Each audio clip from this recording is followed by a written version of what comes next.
السلام علیکم ورحمت الله وبرکاته. موږ د اسلامی معلوماتو د خبراوي لپاره چینل جوړ کړی دی اسلاسو. دغه چینل سبسکرایب کړئ او نور دوستانو ته هم ووایئ چې زموږ د یوټیوب چینل سبسکرایب کړئ.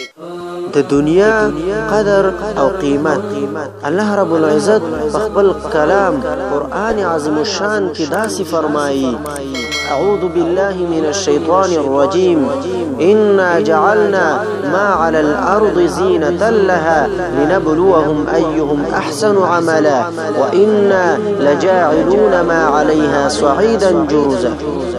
الله رب العزت فرمایي مونږ د ځمکې د پاسه څیزونه د دې ځمکې د پاره ښایست جوړ کړي چې مونږ د دې په ذریعه په خلکو باندې امتحان وکړو چې په دوی کې زیات ښه عمل څوک کوي.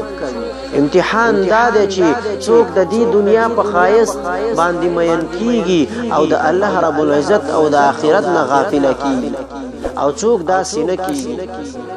غرض دا چې دا دنیا د امتحان ځای دی. او د دویم آیات مبارک ترجمه دا ده چې بېشکه مونږ ګرځوو هغه شی چې په ځمکه کې دی، وچه ډاګه یا وچه دشته چې نه به په دې کې څوک اوسیږي او نه به څوک اوسیدونکي پکې پاتې شي، نه به غرونه پاتې شي، نه به څه آبادي په دې کې پاتې شي. لنډه دا چې هیڅ یو شی به هم په دې کې پاتې نه شي. همدارنګه د دنیا باره کې رسول الله صلی الله علیه وسلم حدیث مبارک دی. د حضرت جابر رضی الله عنه نه روایت دی چې یو ځلې مونږه رسول الله صلی الله علیه وسلم سره د چیلۍ په یو داسې مړ بچي باندې تېرېدو چې غوږونه یې واړه واړه وو.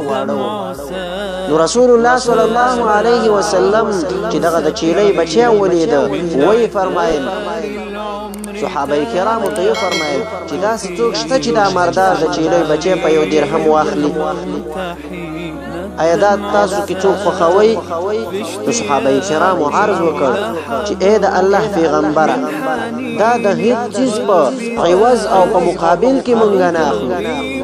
د دین وروسته رسول الله صلی الله علیه وسلم وفرمایل قسم مې دې په خدای، قسم په هغه ذات باندې چې زما روح د هغه په لاس کې دی چې د الله رب العزت په نیز باندې دنیا د دینه هم زیاته ذلیله او سپکه ده. لکه څرنګه چې تاسو په نیز باندې دا د چیلۍ بچی ذلیل او سپک ښکاري، نو دغسې دغه دنیا هم د الله رب العزت په نیز د دې د چیلۍ بچي نه هم ذلیل او سپکه ده.